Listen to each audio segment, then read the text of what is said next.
Vikings talk. It's Purple Daily on Score North and ScoreNorth.com. Purple Daily, presented by Surly Brewing Company. You gotta be pretty disciplined in the rush lanes, but saying that we're going to keep him in the pocket all day is not realistic. I mean, we got to do a great job, and if he gets out of the pocket, we've got to do a great job of locking on our receivers.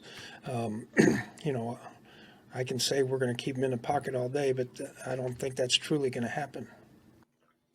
No. There he is, Mike Zimmer, talking about the human joystick that they'll be facing on Sunday in Kyler Murray. So he's got a lot to worry about defensively. But this episode and every Thursday is going to focus on the state of the Vikings offense on Purple Daily, presented by Surly Brewing Company. Phil Mackey, Judd Zulgad, executive producer Declan Goff. We're going to mix in guests throughout the season on Thursdays to talk about the Vikings offense and just get a feel for where it's at. If you guys are watching Purple Daily on the YouTube channel, thank you. Please click subscribe and go tell 5 Vikings fan friends that we have a daily Viking show.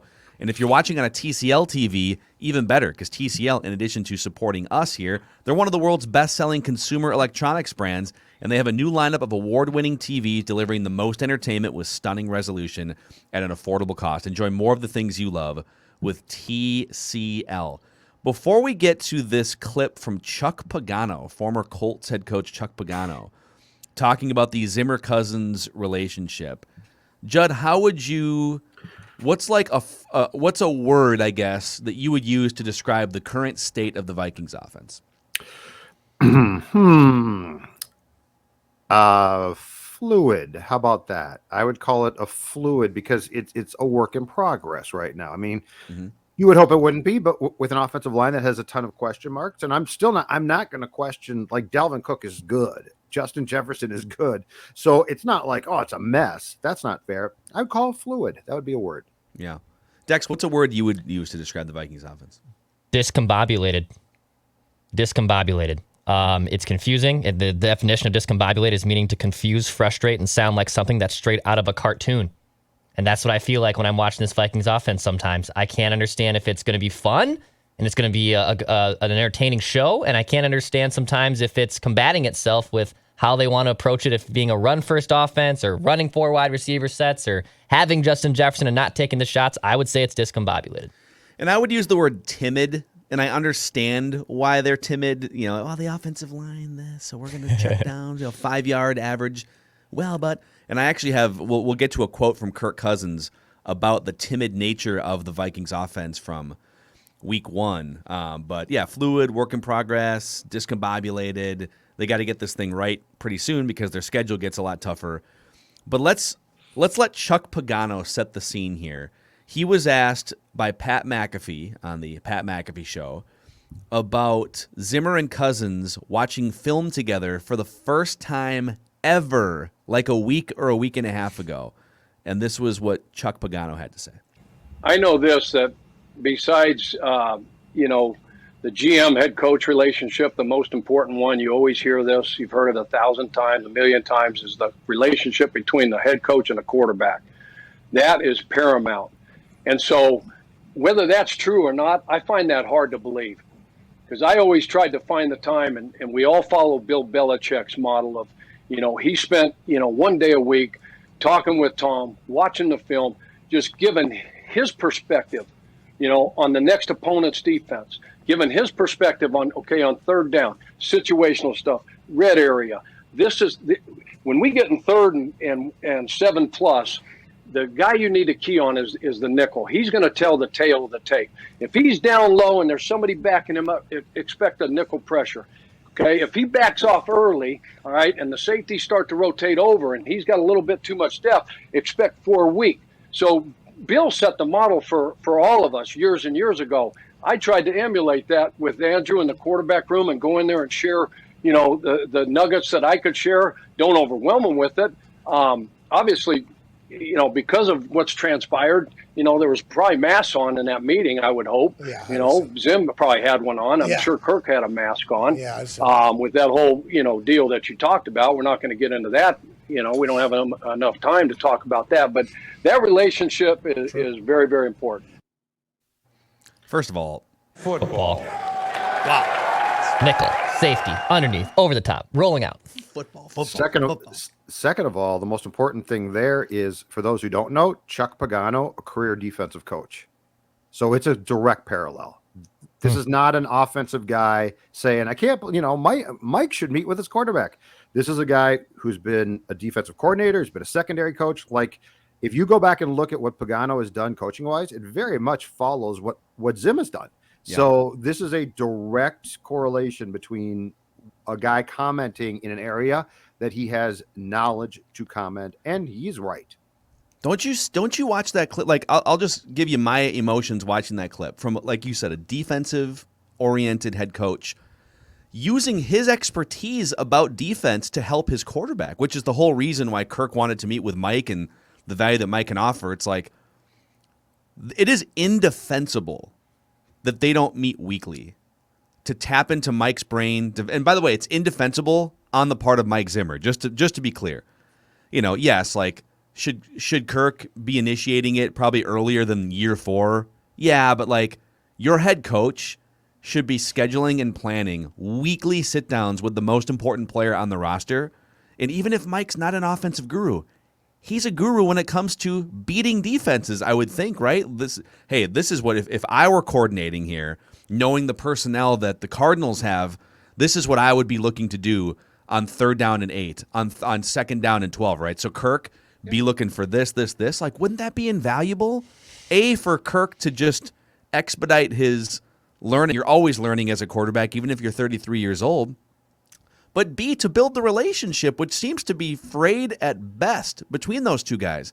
I actually get mad listening to Chuck Pagano talk about Bill Belichick and Tom Brady and Pagano's relationship with Andrew Luck. And it's like, gosh, isn't that just like a base level thing you should be doing as a head coach? The most important player on the team, I'm going to build a relationship with that guy, and I'm going to help that guy once a week with film study and just talking about situational football, right? Who are the most important people in the building, period?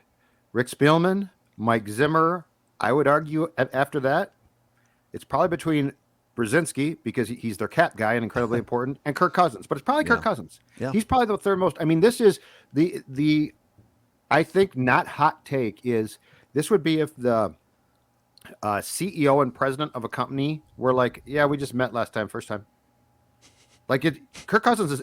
We can say whatever. I mean, there are people out there who think that we hate Kirk. That is not true. We have high expectations because he's a quarterback. Mm-hmm. But we could say whatever we want about Kirk. But the reality is, he's a starting quarterback. He's very highly paid, and he is one of the most important people in that building. He's more important, to be clear, than any other player. Like, don't come back with, well, Harrison Smith's important. Okay, yeah, he is important. He's a nice player. But no one's saying they're not important, other players. Exactly, but there's nobody on that roster, and this is true across the league with any quarterback who's as highly paid and has the status that Kirk has. There is nobody who is more important in your building from a player standpoint than Kirk is. And so, yeah, it's remarkable. But I thought the Pagano stuff was so good because it's not a hot take. It's not a commentator being, I mean, Pagano, up until last year, was the defensive coordinator for the Packers, and he coached McAfee when Pat was his punter with the Colts. But I don't think he's doing media per se right now, and I just think he came on as a favor.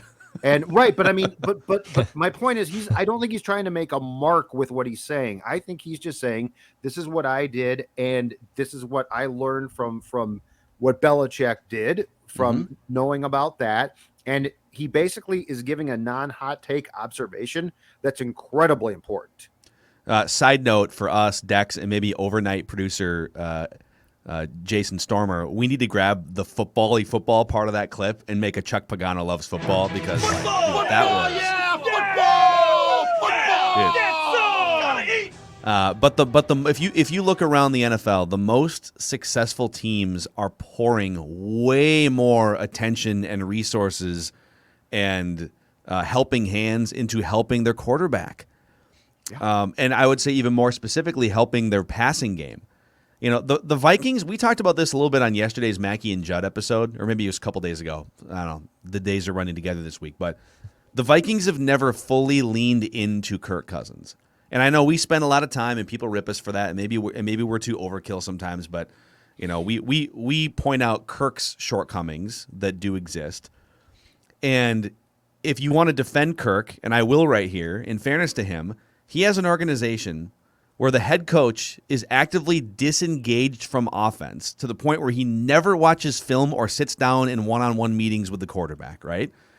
You have a coordinator right now in Clint Kubiak that's one of the least experienced offensive coordinators in terms of age, previous NFL coaching experience. This dude was a Kansas assistant coach 5 years ago, right? Like, he has been rushed into this position in large part because his dad is Gary Kubiak. I'm not saying he's not a qualified NFL assistant, but like, the head coach is disengaged from offense. The offensive coordinator is not a long-time 25, 30-year-old NFL guru. And every time the Vikings reach into their pockets in March for, all right, we got some free agency money, I'm going to scrape together a couple bucks, they almost always shove it into defense, especially this year. Oh, we could go and get another defensive lineman, or we could keep Riley Reif. Well, we could go and sign a guard, or we could go get Patrick Peterson, right? They're almost always pushing those resources into defensive things and leaving the offensive line a little shortchanged, leaving the third wide receiver spot a little bit shortchanged. They basically hired Kirk Cousins or signed him 3.5 years ago as a mercenary and gave him very little resources and help other than money. Don't get me wrong. He makes a lot of money, and the amount of money he makes does take away from the resources they could provide him. But even within the context of what they could provide him compared to other teams, coaching, attention, left tackle, right? They fall short.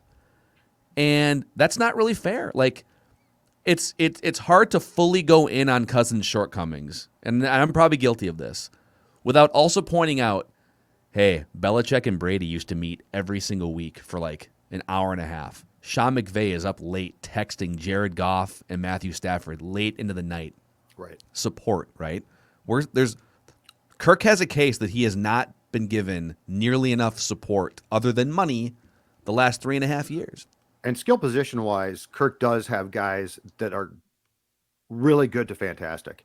But yeah, the offensive line, I mean, if you watched Kirk's tape in Washington, it became very clear the offensive line had to be good. And I understand a lot of teams don't address it sufficiently, and I understand that it's hard to find guys. But the Vikings have never, I mean, they signed this prized possession to them. They bought this old car that was just in great shape. Yeah. And they didn't buy a garage. And they're like, let's just park the car outside, but it's going to snow and, eventually ruin the car. And the Vikings are like, oh, that's too bad. So, yeah, it's a very weird thing. It's also, so this also goes back to a really, if you rewind to when Mike came on board in 2014, a really interesting conversation that, Phil, we had at the time, because in 2014, one of the first people Mike hired as an assistant was Norv Turner as his offensive coordinator. And at the time, I applauded that, saying it's really cool that a guy who's never been a head coach is hiring a guy who was a head coach previously, and there'd be a lot of people threatened by that move. What you didn't realize at the time, and what's really become clear after that, is you didn't think that was going to be Mike outsourcing offense completely.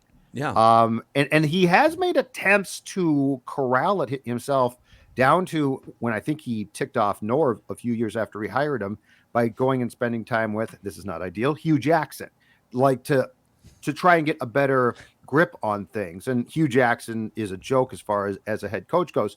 But as far as we know, the last time that Mike had a relationship with a quarterback that would be considered like what Belichick and Brady had, not to compare this guy to Brady, but was Teddy, right? Like, that was the last time that we've talked about, well, Mike meets with him and talks to him and gives him tips and clues. And I don't know if that is the quarterback having to do what Kirk did a few weeks ago, which is come to Mike and say, hey, do you have time for me or whatever? But it does seem to be a glaring blind spot in what the relationship should be, especially when you have a defensive head coach who's considered an innovator and very, very smart, who could, give Kirk some pointers and tips, and heck, they could go back and forth and probably help each other.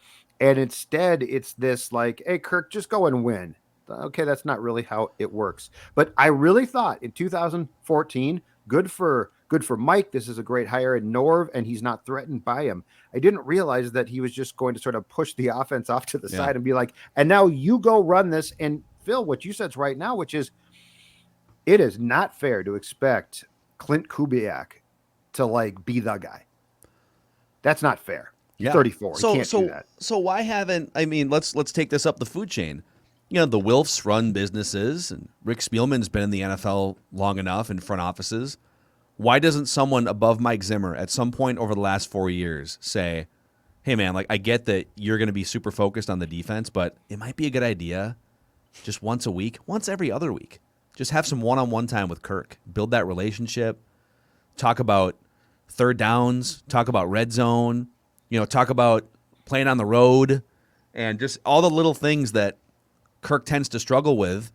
Maybe you can make him better at some of these things instead of just like popping over at practice once in a while or stopping into a, quarterback. I'm sure he stops into the quarterback meeting room once in a while, I would hope. But like creating that one-on-one time, how does no one above him suggest in 3.5 years that maybe you guys should talk more?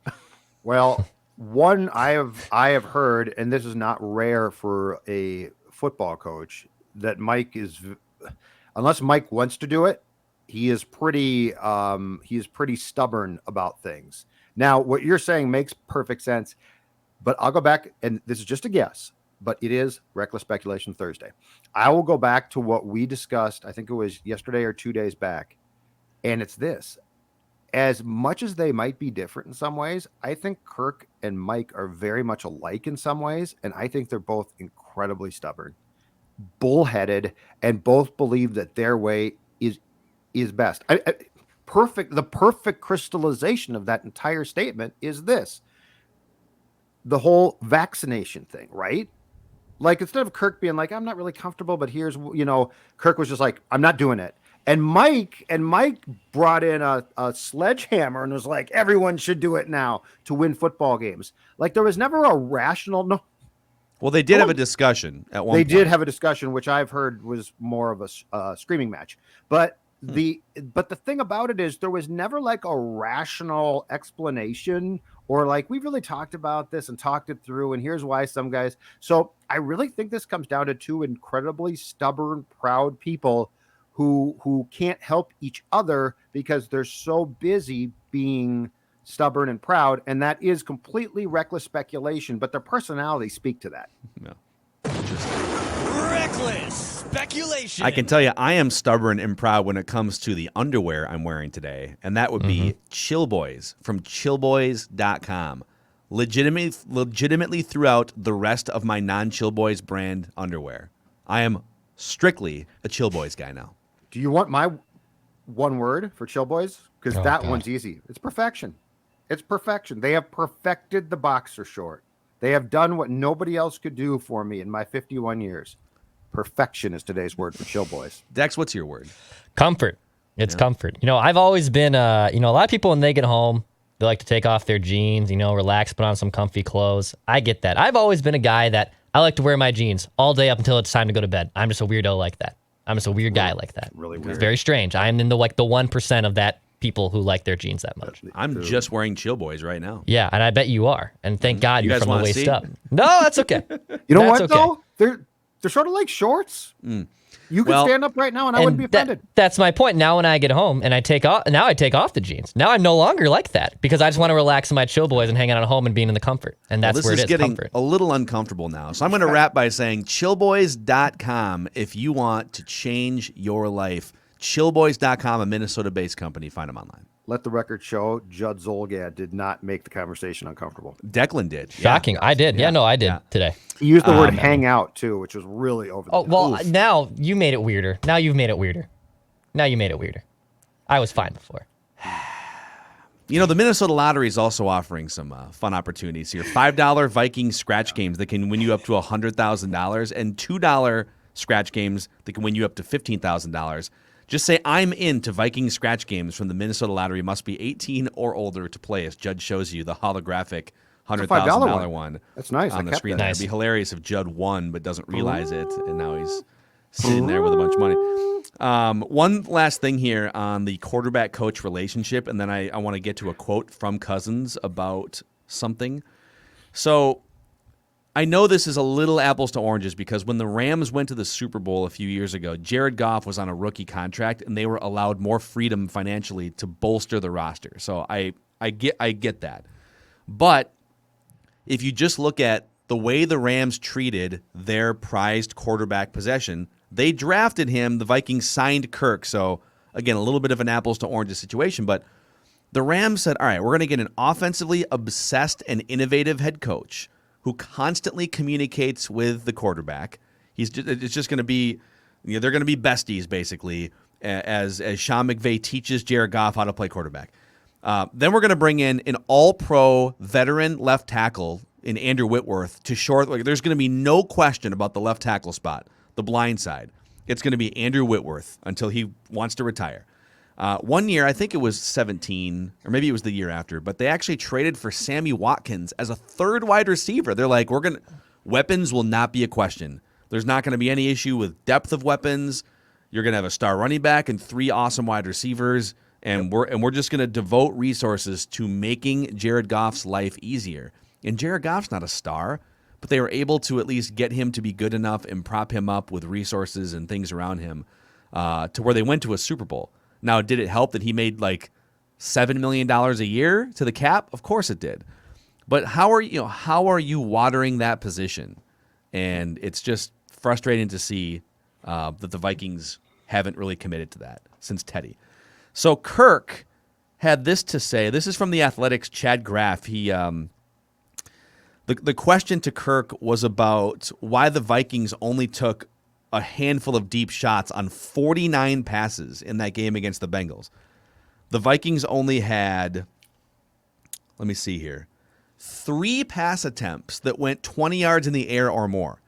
So basically 46 either checkdowns or intermediate length passes in that game against the Bengals. Yep. Seems a little timid, if I could use my word from earlier. And Kirk Cousins said, according to The Athletic, that the Bengals tried to take away deep shots from the Vikings, given how often the Vikings faced long yardage situations, like 2nd and 12, 3rd and 15. Quote from Cousins, "It would have been probably a lot of long foul balls or tight looks if we had tried to go down the field more often." To which I say, all right, tight looks. Tight looks don't scare me if Justin Jefferson and Adam Thielen are my top 2 wide receivers. I think you got to get used to just throwing the ball into tighter windows here. If you're telling me if every team implements the Bengals strategy of, all right, 2 safeties high, we're going to lay off a little bit, and you guys can have underneath check down stuff. We're going to make you go 12 plays if you want to get into field goal range. You mean to say that you're just going to not throw deep ever, period? Like all season. All right, cool. I guess if we just put 2 safeties back and play a little bit of a cushion, then the Vikings are only going to throw 3 deep passes every single game. Yep. Well, at some point, you have to just say, screw it, I don't care. Justin Jefferson is just going to make the catch, or Adam Thielen's going to make the catch. Yep. I don't love that answer from him. It just kind of solidifies the notion that Kirk only throws the ball if the wide receiver flashes open, as opposed to trusting your awesome wide receivers to make a catch in close coverage. We've seen him throw those balls before. I just think he needs to get over some of they're just not open. It's going to be a long foul ball. This one's tough because I don't disagree with you, but here's the thing too. The protection has to hold up to throw those passes consistently as well. So I would say more so than the tight looks on Sunday. And yes, Kirk has to throw in. The frustrating thing is we've seen it. He's thrown into coverage before, and he throws a really nice football. So it can be caught. But I also think, in fairness to the entire offense and the ability to take shots down the field, your left tackle has to hold up. Your center has to hold up. I actually on Sunday would fault Kirk more often for not getting rid of the ball at times, just quickly, even if it was an incompletion. But what's going to be interesting about Sunday's game against the Cardinals is they play a lot of single high, and they are going to load the box to put pressure on and also to try and stop Dalvin Cook. So what you are going to get on Sunday, if you can hold up, and that's the big if, is you're going to get opportunities to go down the field with passes. And in fact, there should be opportunities to use play action. But this all comes back to one thing. Can the offensive line that you provided hang in there long enough to block a guy like Chandler Jones to give Kirk that opportunity? I personally think the starting point of the problems on Sunday were the fact that they felt, as a whole, quarterback and coordinator, that there was not sufficient time to throw those balls. And I believe if you go back and look, I want to say in the second half, they sped up the process because they're like, oh my God, we're going to die here. So if you can get protection, I think you can throw those passes. But yes, overall, from what we've seen in Kirk since he arrived in 2018, we definitely need to see a willingness, if this team is going to win, a willingness to throw footballs that might be picked off, but you are banking on the fact that you've seen Kirk make those passes. And Kirk, look, the thing with Kirk too is he does some things really well. You need to highlight him. Yeah. Like you have to. So maybe this played into the Vikings speeding things up a little bit at times offensively, but I do think the offensive line and the pressures that they allowed, I do tend to think that gets overplayed a little. Like, it's not a great offensive line. But according to Pro Football Focus, Kirk was only pressured on 16 of 52 dropbacks. And I think there must have been 3 rushes in. Did he run the ball 3 times? Because he threw the ball 49 times. 52 dropbacks. Maybe there's a sack would count in there. So, all right, that's 36 dropbacks where there wasn't a classified pressure. Some of that could have been, here's a short pass, there's not time for pressure. Right. If you're dropping back 7 steps every time, that rate's going to go up because your offensive line's not good enough. So I understand that.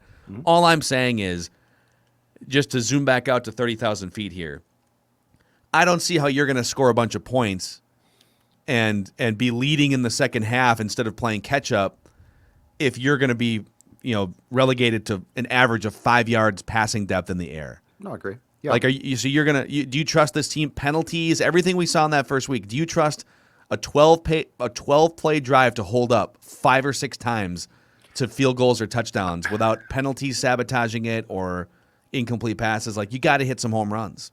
Absolutely. You just have to. And so the one thing that I would say on Sunday that's a very fair observation to go into the game with is this one. The penalties are going to come down. Like that was, I think they took something like 10 penalties on offense in the first half on Sunday. They are going to, like, there is no way that CJ Ham is going to false start twice against the Cardinals. I don't think, knock on wood for the Vikings' sake. So with the penalties down and now your down and distance is doable, how much does that change things? That's my question. So that the penalties is the one thing, and it's their fault, so don't get me wrong here, but the penalties is the one thing that threw that entire first half completely out of whack. And so, I mean, you're 3rd and 18.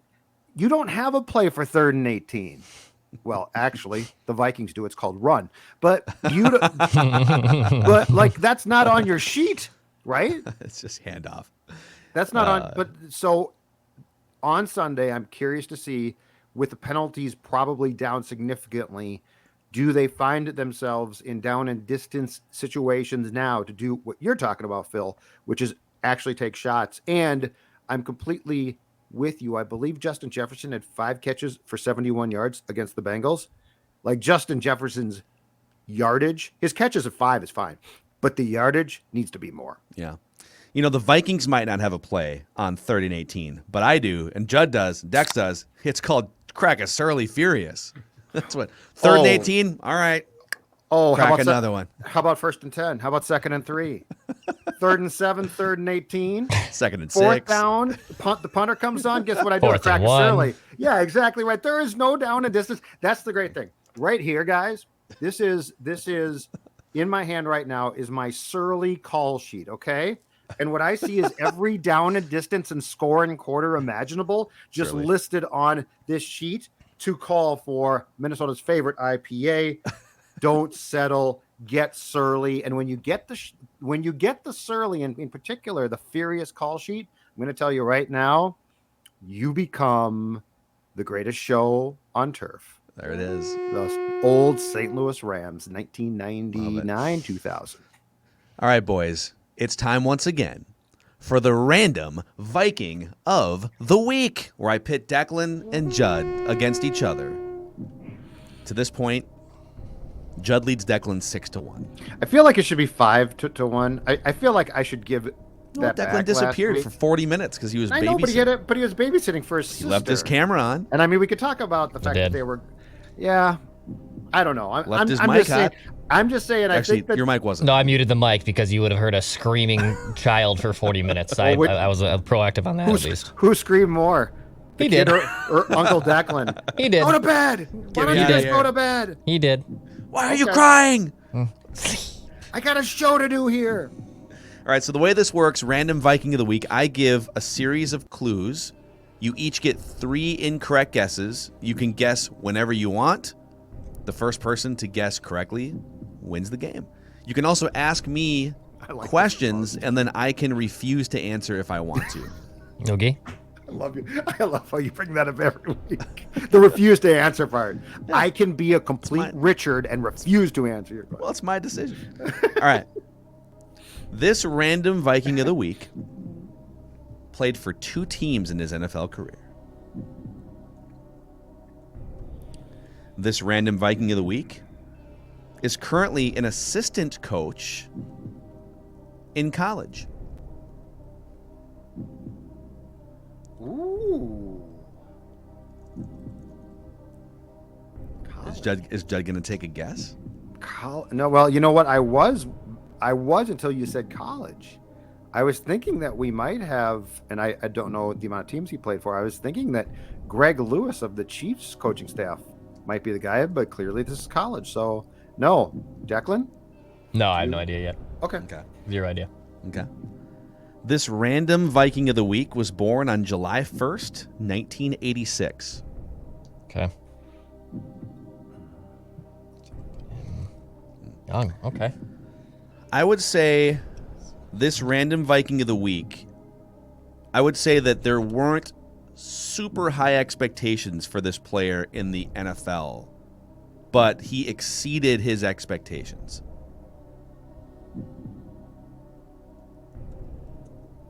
I think I need at least a side of the ball before I can even hazard a guess now. Okay. We'll see if I'll give you maybe I'll give you that side of the Exceeded ball. expectations. Okay. I literally wrote that as a note. Exceeded Yeah, expectations. are you Googling things or are you writing? No, notes? I write down all your clues. Do you? Oh, okay. Oh, I that's don't- smart. I write down Yeah. a couple of them. Depends if I like them or not. Yeah. All right. So remember what I just said. It's interesting because this random Viking of the week was also at one point a first-team All-ACC player in college.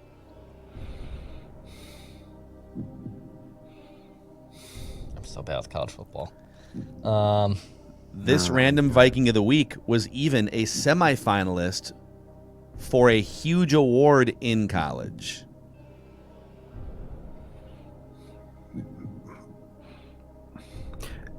Is the huge award the Heisman? Will you answer that? I will answer that, and the answer is no. It was not the Heisman. So it still could be the defensive side of the ball easily. Okay. This random Viking of the week, his college career got off to a slow start because he was redshirted, and then in his redshirt freshman year tore his ACL. Kind of derailed the start of his college career a little bit. 1986 he was born, so he's not that old. Oh boy. Tore his ACL. This random Viking of the week Yep. was listed at 6'3".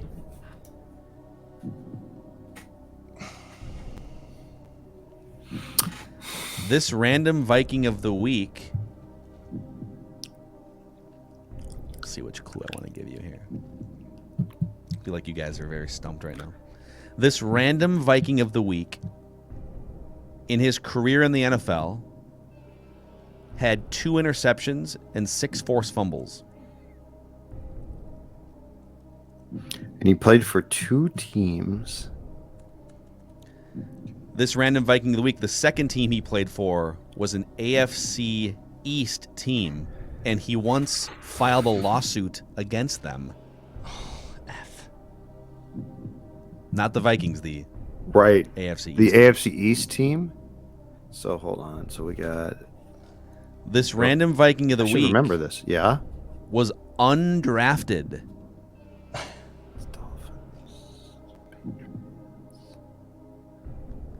And I will say, this random Viking of the week, the job he has right now, I told you he was an assistant coach in college. In college, yes. It's at the vaunted Avila University in Kansas City, Missouri.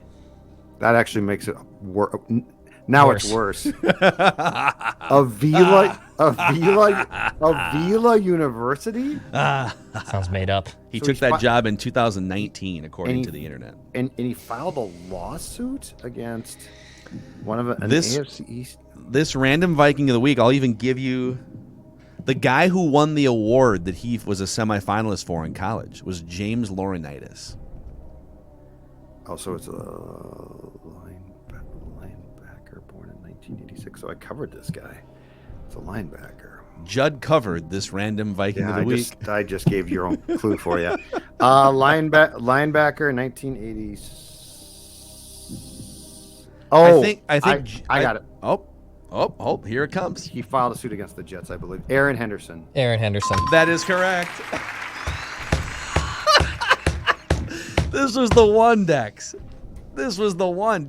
Declan guessed Aaron Henderson 3 different times before. You killed him. I almost said EJ, and then I knew he Declan- wasn't. He was drafted, so I was like, "Well, it's not EJ. Could it be Aaron?" I was in my head. I was thinking, like, "Could it be Aaron?" And then Judd goes, "Aaron Henderson," and it's like, "Oh, damn it." He He filed a lawsuit against the Jets for failing to accommodate his bipolar disorder. Yes. The other clues I was going to give Avila you. University. What do you mean? It's a now vaunted Declan's school. doubled over. He's so upset. People I was watching. going to give you the bloodlines clue at some point. I didn't.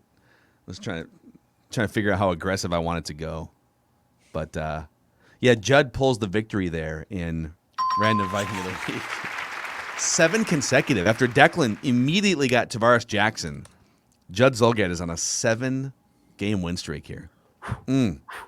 Interesting. Finger guns are hot. Yeah. How do we feel there, Dex? Not good. Not great. Not doing well. I almost That's feel gonna like keep me up at night. I almost feel like I should give Declan a couple like a 2-clue head start or something, and then we allow Judd to like put the headphones on. That sounds so condescending. Well, I mean, it's 7 in a row, man. I don't want to say anything because I just Be cocky. That one's whatever gonna you guys need to do. be Eating Whatever you guys- for a long time. Aaron Henderson. Oh man. Hey, thanks to our friends at Federated. Federated thanks, Insurance will protect your business better than the Vikings line has been protecting quarterbacks last year. Don't sell them that short. Hopefully, much better. Actually, Federated is like the Hogs in Washington back in the They are. day. Yeah, they're all about risk management. They're all about protecting your employees and your bottom line, and just making sure you've got the tools, resources, and people necessary to fend off risks on the horizon. Find out more at federatedinsurance.com. And remember, at Federated, it's our business to protect yours. All right. That's a wrap today, boys. Declan's going to have to go lick his wounds. There's another one coming next Thursday. There's always another random Viking of the week, all right? You know what it is? Train It's like never the Cardinals stops. game. It's like the Cardinals game. Week 2. Just Train prepare never for week 8. stops. Or whatever it Yep. is. So Week 9. thanks for hanging out with us. Daily Vikings entertainment. We just want the Vikings to win a Super Bowl before we all die. We'll see you guys tomorrow on Purple Daily.